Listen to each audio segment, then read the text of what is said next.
오늘은 제가 책 내용과 별개로, 별개라기보다는 원래는 포함되어 있었던 내용인데 분량상 생략된 생산성 관리에 대한 얘기들을 좀 드리려고 합니다. 일단 여러분, 제가 개념을 좀 정리해 드릴게요. 생산성 관리와 생산성 향상의 차이에 대해서 여러분들에게 먼저 말씀드려야 될 것 같아요. 우리 책을 배경으로 연결되어 있으니까 독서로 한번 생산성 관리와 생산성 향상에 대해서 얘기를 한번 해볼게요. 생산성 관리라는 건 굉장히 쉬운 개념이에요. 시간 동안 내가 독서를 얼만큼 할 수 있는지 알고 있으면 생산성이 관리되고 있는 상황이라고 보시면 됩니다.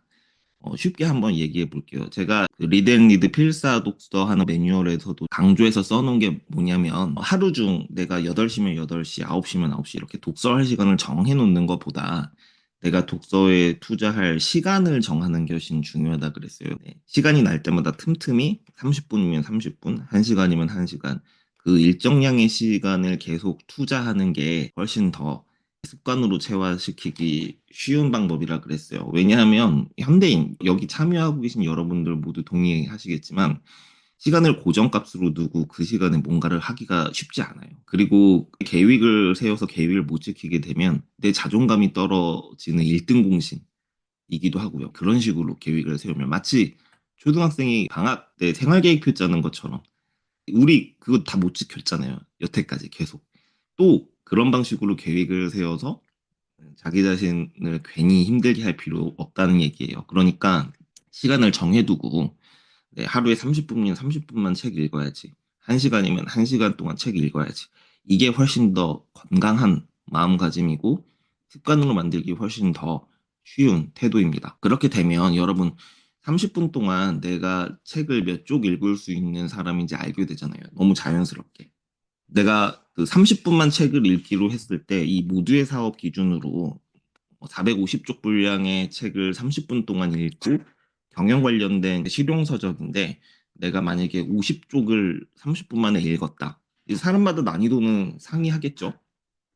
계산하기 쉽게 그냥 설명드리면 내가 50쪽을 30분 만에 읽는 사람이라면 내가 하루에 30분씩 일정량 계속 투자했을 때 이 책을 다 읽게 되는 시간이 9일이라는 뜻이에요. 나한테 필요한 시간이 9일이라는 뜻입니다. 이게 생산성이 관리되고 있는 거예요. 이건 모든 책 분야에 다 적용할 수 있어요. 저는 그렇게 하고 있거든요. 가령 내가 고전문학을 읽을 때는 30분에 읽을 수 있는 쪽수가 경영 관련 실용서를 읽을 때보다 훨씬 많거나 적을 거 아니에요. 확실히 달라요. 그 쪽수를 내가 기억하고 있으면 아주 두꺼운 벽돌책 같은 거 선뜻선뜻 골라서 잘 읽게 돼요. 많은 분들이 이 벽돌책을 잘 소화시키지 못하는 이유는요. 끝을 모르기 때문에 그렇습니다. 이걸 언제까지 내가 투자해서 책을 완독할 수 있을까 가늠을 못하기 때문에 중간에 읽다가 포기하는 경우가 많아요. 그리고 특히 생산성 관리가 안 되시는 분들의 루틴이 망가지는 패턴을 알려드리면 일이 될 때 확 집중했다가 이제 그로기 상태가 오는 거죠. 그러니까 예를 들어 책도 내가 30분만 읽으면 되는데 왜냐면 보통 우리 일상에서 독서가 가장 중요한 활동은 아니지 않습니까? 근데 책이 잘 읽힌다고 30분만 읽으면 되는데 1시간, 2시간, 3시간 내리 읽어버리는 거야. 그리고 그 다음 날에는 책을 이제 펼치기가 싫은 거죠. 그걸 이제 반복하다 보면 나중에 다시 읽어야 될 때는 앞에 내가 읽었던 내용이 기억이 하나도 안 나. 그래서 다시 처음부터 읽어봐야 돼. 그러면 또 포기하게 되고. 이게 실제로 여러분들 터에서도 일을 잘 못하시는 분들한테 자주 관측되는 패턴이에요. 특히나 여러분 러시아 문학 같은 경우는 좋다는 얘기 많이 들어보셨죠? 뭐 톨스토이, 도스토옙스키 책 같은 거 다 도전해보고 싶어 하시는데 많은 분들이 이런 패턴으로 책을 대하시면은 절대 못 읽어요. 왜냐면 특히나 러시아 문학은 사람 이름만 막 10글자가 넘어갑니다. 게다가 별명도 있어요. 그 주인공들이 이름을 하나만 가지고 있는 게 아니라 이름이 두 개야. 근데 그 두 개가 별명이면 되게 단축시켜가지고 별명으로 지을 것 같지만 그렇지 않아요. 어떤 사람은 별명이 더 길어. 그러니까 이름이랑 내용이랑 매칭이 안 되니까 자꾸 까먹고 그러면 포기하게 되고 그렇게 되는 겁니다. 그러니까 여러분 일단 관리를 하셔야 돼요. 생산성은. 내가 시간당 어떤 얼만큼의 활동을 할 수 있는지를 아는 것부터가 시작입니다, 여러분. 그게 관리예요. 그러면 이 향상은 어떻게 이루어지냐? 당연히 관리를 할 때에도 아주 작은 수준의 향상은 일어나요. 모두의 사업이라는 책을 기준으로 한번 얘기해 볼게요. 내가 처음에는 30분에 50쪽을 읽는 사람이었어요. 근데 점점 용어나 제가 표현하는 방식이나 이제 서술하는 스타일 이런 것들이 익숙해지면 어떻게 돼요? 읽는데 속도가 조금씩 나기 시작하겠죠. 내가 똑같이 30분을 투자하지만 50쪽이 아니라 60쪽을 읽게 되는 사람도 생기고 55쪽을 읽게 되는 날도 있을 거예요. 이게 관리만 하시더라도 이걸 꾸준히 시간을 쓰기 시작하면 익숙해져요. 숙련된다는 뜻이에요. 점점 더. 그러나 여러분들이 갑자기 30분 만에 책을 100페이지를 읽게 되거나 200페이지를 읽게 되는 일은 안 생기겠죠. 그런 드라마틱한 향상은요. 실제 현실에서도 없어요. 향상은 여러분, 내가 그 시간을 드라마틱하게 단축시키는 것이 향상이 아니라 기획을 하면서 생기는 거예요. 이게 무슨 뜻인지 설명해 볼게요. 우리가 모두의 사업이라는 책을 읽을 때 표지 읽기부터 했죠. 여러분들이 표지 읽기 하면서 많은 사람들이 각자의 목표와 방향을 수립하셨을 거예요. 어떤 사람은 이 파트에서 생산성을 확실히 내 걸로 만들고 싶다. 어떤 사람은 이 파트에서 마케팅 부분을 내가 확실하게 마스터하고 싶다. 이런 식의 각자의 방향과 목표를 잡으셨을 텐데요. 그렇게 목적과 목표가 명확해지면 여러분들이 이 책을 처음부터 읽을 필요가 없겠죠. 이건 모든 책 다 마찬가지예요. 내가 어떤 문제를 명확하게 구체화해서 그 문제를 해결하기 위해 책을 읽는 어떤 방향성, 이런 것들이 독서를 시작하기 전에 수립이 된다면 책을 읽는 방식 자체가 완전 바뀌어요. 가령 내가 생산성을 마스터하고 싶어. 근데 시중에 나와 있는 생산성 관리 책들을 다 한번 보고 싶어. 근데 이건 너무 추상적이고 뚜렷하게 문제 정의가 안 되어 있어요. 가령 내가 이게 문제라서 서점을 찾아갔다고 얘기해 볼게요. 나는 생산성 관리를 잘 하고 싶은데 우선 처음에는 시간 관리가 잘 안 돼. 그러면 시간 관리를 잘 할 수 있는 팁들이 모여 있는 책들을 한번 살펴보고 비교해서 괜찮은 책들을 찾아봐야지 라고 생각할 수도 있겠죠. 그럼 시간 관리라는 키워드로 책들을 열람해보고 어떻게 하게 돼요? 책을 그때부터. 처음부터 읽는 게 아니라 내가 문제라고 생각한 파트, 목차를 보면서 그 파트로 넘어가서 그쪽 부분만 훑어보고 구매할지 말지를 결정하거나 그 과정을 통해서 시간 관리를 어떻게 해야 되는지 해결법을 찾게 되기도 하고요. 여러분들이 1시간 동안 50페이지를 읽을 수 있는 사람이라면 이 50쪽의 배분, 구성을 여러분들이 기획할 수 있게 돼요. 그러니까 50쪽 동안 모두의 사업 한 것만을 탐독하는 게 아니라 모두의 사업의 생산성 관리 파트 10페이지 정도 구간을 보고 다른 책의 생산성 관리 파트를 한 5쪽 보고 서로 비교하면서 내 지식들을 정리할 수가 있게 된다고요. 우리는 책을 완독하진 않았지만 내 머릿속에 확실히 지식이 체계가 잡히잖아요. 표지 읽기를 통해서 기준점을 잡았고 그걸 통해서 내가 흡수해야 되는 것들만 배우니까요. 좀 더 쉽게 설명해 볼게요. 여러분들이 사업을 할 때 내가 디자인을 직접 하고 싶어. 포토샵을 내가 배우고 싶어서 서점에 가서 포토샵 관련 책을 봤어요. 생산성 향상의 개념을 모르시는 분들은 책을 어떻게 공부하실 거냐면 첫 페이지부터 마지막 페이지까지 보실 거예요. 내가 진짜 필요한 내용들이 중간 사이사이 몇 페이지 몇 쪽에 분포되어 있는지도 모르고 이제 완독이 목표인 독서는 제가 별로 영향가가 없다 그랬잖아요. 왜냐면은 나한테 도움이 되는 쓸모 있는 지식들은 뒤에 다 있는데 기능에 대한 개념을 정리해 둔 장 읽다가 진이 다 빠지게 되는 거예요. 근데 만약에 순서를 거꾸로 해보면 어때요? 내가 포토샵을 실행하고 파일을 클릭해서 캔버스를 여는 것까지는 괜찮아. 그건 직관적으로 이 포토샵 인터페이스가 추가적인 설명 없이도 누구나 그냥 본능으로 할 수 있게 배치가 되어 있잖아요. 근데 내가 포토샵 캔버스를 열고 레이어를 형성해서 작업을 하려고 하니까 레이어에 대한 개념은 잘 모르겠어. 그러면 내가 산 포토샵 책의 목차에 가서 레이어에 대해 개념을 정리한 장에 가서 그 파트만 읽어보고 바로 실행으로 옮기시면 된다는 뜻이에요. 그러니까 관리와 향상은 확실히 다른 개념입니다. 관리는 시간당 내가 얼만큼 할 수 있는지를 아는 거. 향상은 관리가 되고 있는 상황에서 배분과 기획을 하는 거예요. 하기 전에 목적과 목표를 분명히 하고 그 일을 하는 게 향상의 비밀입니다. 그게 지금 제가 여러분들한테 설명드리고 싶은 관리와 향상의 차이고요. 자, 이걸 여러분들이 확실하게 이해하셨다면 자, 생산성 관리에서 가장 중요한 거. 내가 무언가를 더 하고 싶을 때 더 하기만큼 중요한 게 빼기예요, 빼기.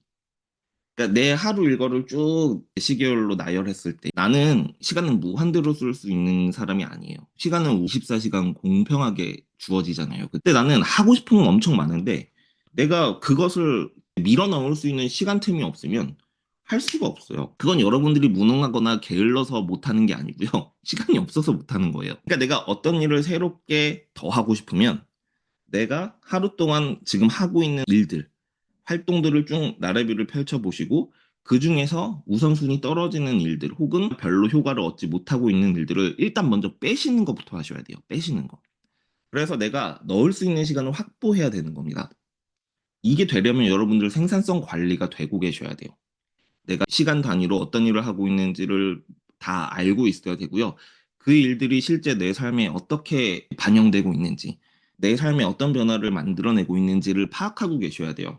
그렇게 해야지만 내가 더 성장하기 위해 새롭게 추가적으로 도전해야 되는 항목들을 어떤 걸 빼고 편성할지를 정할 수가 있어요. 제가 아까 말씀드렸지만 향상은 그냥 엄청 빡세게 이걸 계속 부여잡고 있는다고 책을 30분에 막 페이지, 600페이지까지 읽고 이런 일들은 일어나지 않잖아요. 이건 매사 일에도 마찬가지예요. 내가 그 일을 10년 동안 계속 반복한다고 업무 시간이 갑자기 드라마틱하게 3시간 걸릴 일이 10분에 끝나고 이런 일들은 생기지 않는다고요.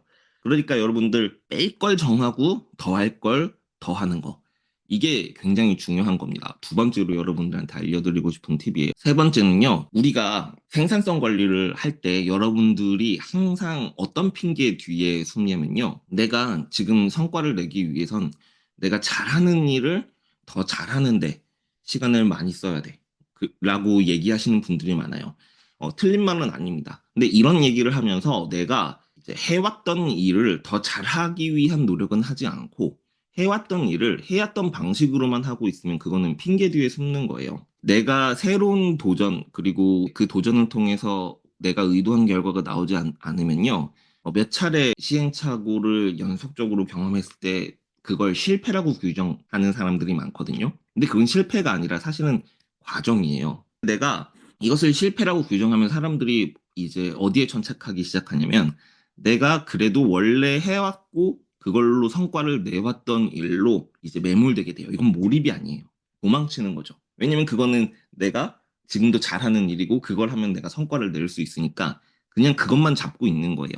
새로운 일에 도전을 안 하고 일을 해왔던 방식을 바꾸거나 뭔가 그 과정에서 내가 잘못 생각한 건 있는지 문제 정리를 다시 해야 되는지 이런 것들을 꼼꼼하게 분석해서 일하는 프로세스들을 점검해서 개선시켜 나가야 되는데 그런 활동들을 하는 게 아니라 그냥 해왔던 일을 해왔던 방식 그대로 하는 거예요. 그게 내 마음이 편하니까 상처받지 않고. 이거는 여러분 핑계대로 숨는 겁니다. 그렇기 때문에 언제나 해왔던 일과 새로운 일의 조합이 중요해요. 여러분들이 지금 제 책을 읽고 생산성 관리 도전하시는 분들이라면 이 비중을 80대 20 정도로 나누시는 게 좋습니다. 해왔던 일들, 내가 원래 잘하는 일을 80% 정도 계속 유지를 하시고요. 나머지 20% 정도는 그 일을 하는 방식을 바꿔보거나 아니면 새로운 일을 추가해보거나 이런 방식으로 변주를 주는 거예요. 시행착오를 일부러 하는 겁니다. 그걸 통해서 배울 수 있으니까. 이걸 꼭 잊지 마세요, 여러분. 내가 지금 해왔던 일을 고수하는 것이 정말로 그것을 반복하면서 성과가 엄청나게 극대화되고 있기 때문인지 아니면 성과는 그대로인데 내가 다른 일에 도전해서 시행착오하는 그 경험이 너무 자신한테 상처니까 그걸 회피하기 위해 그냥 해왔던 걸 해왔던 방식대로 그대로 잡고 있는 건 아닌지 이걸 잘 발라내셔야 돼요. 네 번째는 여러분 이건 정말로 우리 필사클럽에 참여하신 분들은 다 아실 거예요. 기록은 평소에 꾸준히 하셔야 돼요. 취합하려고 하면 사라집니다. 특히나 생산성 관리가 더 그래요. 여러분 저는 생산성 관리 10년 넘게 했고 지금 여러분들한테 알려드리는 이 개념이나 프로세스는 제가 어떤 다른 책을 참고해서 만들어낸 게 아니고 정말 제가 살기 위해서 만들어낸 거예요. 저도 처음에 여러분들처럼 시작점과 끝점을 계속 기록하면서 하루하루를 힘들게 안 해봤던 거니까. 근데 이걸 안 하면은 당장 다음날 아침부터 퇴근할 때까지가 막막하고 내 삶이 바뀌는 게 내 스스로가 인지가 안 되니까 너무 막막한 거예요. 내 삶이 지금 제대로 가고 있는지, 아니면은 제대로 안 가고 있고 표류하고 있는지, 이런 것들을 제가 뭐 어떻게 기준점이 없으니까, 데이터가 없으니까 판단이 안 되는 거예요. 그래서 저는 여러분들한테 알려드리는 이 책에 쓴 방식대로 제가 지금 나아가고자 하는 방향 어디쯤에 와 있는지를 계속 가늠하기 위해 데이터를 스스로 만들어 쌓은 겁니다. 자, 근데 내가 이것들이 익숙해지잖아요. 이거는 여러분, 이 프레임은 두발 자전거 뒤에 다는 보조바퀴 같은 거예요. 여러분들이 그거에 익숙해지면 결국 두발 자전거를 보조바퀴를 떼고 타게 되실 겁니다. 이 말은 뭐냐면 형식은 해체되고 여러분들 편한 방식으로 생산성 관리를 할 수 있게 돼요, 결국은. 그러니까 처음에는 틀에 맞추시고요. 이것이 익숙해지고 내가 이것을 자기 자신한테 편한 방식의 아이디어가 떠오르시면 그렇게 바꾸셔야 돼요. 점점 더. 아까 전에 말씀드렸지만 해왔던 일과 새로운 일의 조합이 중요하다 그랬잖아요. 생산성 관리도 마찬가지예요. 똑같이. 생산성 관리를 계속 해왔던 방식으로 매몰되지 마시고 자기한테 맞는 방식, 아이디어가 떠오르시면 그걸 새롭게 도입하고 적용시키셔야 됩니다. 저한테 생산성 관리를 배우시고 적용하신 기업들은 생산성 관리 도구가 전부 다 달라요. 그리고 생산성 관리로 측정하는 지표도 전부 다 다르고요. 어떤 회사는 일에서 중요도를 측정하는 회사도 있지만 내 삶에서 중요한 과업이 무엇인지도 하나의 속성값으로 두고 그것도 트래킹해서 면담 지표를 사용하시는 회사도 있어요. 이건 회사마다 다 다른 거예요. 당연히 회사가 다른데 개인은 어떻겠어요? 당연히 달라져야지. 기록은 평소에 꾸준히 하세요. 나중에 취업하려고 하면 사라집니다. 그리고 평소에 꾸준히 하려는 그 노력이 어려운 거 알아요. 저도 그랬고요. 예, 하지만 체화가 될 때까지 조금만 견디시면 결국 습관이 됩니다. 그리고 그때부터는 형식이 사라져요. 마지막으로 여러분들한테 제가 알려드리고 싶은 생산성 관리부터 시작하셔야 되는 분들한테 꼭 알려드리고 싶은 팁은 뭐냐면요. 24시간을 모듈화 하시는 게 되게 중요해요. 그러니까 여기서 모듈화라는 건 이런 거예요. 30분으로 쪼개 살든 1시간으로 쪼개 살든 내가 계산하고 계획하기 쉬운 시간 단위로 구성해서 예를 들어 1시간을 무슨 일에 썼으면 10분 정도는 쉬는 시간을 가지고 다음 1시간은 또 그 일에 투입하고 10분 정도 쉬는 시간을 가지고 이런 식으로 1시간이면 1시간, 30분이면 30분, 2시간이면 2시간, 3시간이면 3시간 이런 식으로 시간을 딱딱딱딱 계산하기 쉽게 모듈화를 해서 쪼개 사실다 보면 자연스럽게 내가 그 투입한 시간 대비 할 수 있는 종류와 양에 대해서 알게 돼요. 당연히 기록을 남겨두셔야겠지만. 그러니까 이게 먼저 습관이 되면 제가 책에서 설명했던 것처럼 시작점과 끝점을 계속 적는 것도 이것을 체화하기 위해서거든요. 그러니까 여러분들 그 시작점과 끝점을 기록하시면서 내가 하루를 내가 가장 편한 시간 단위로 모듈화한다. 요렇게 마인드셋을 하시는 게 되게 좋습니다. 저도 지금 그렇게 하고 있고요. 제가 오늘 여러분들 아침에 생산성 관리 관련해서 드릴 팁은 이 5가지 끝이고요. 아침부터 제 얘기 들어주셔서 너무 감사하고요. 마치도록 할게요. 감사합니다.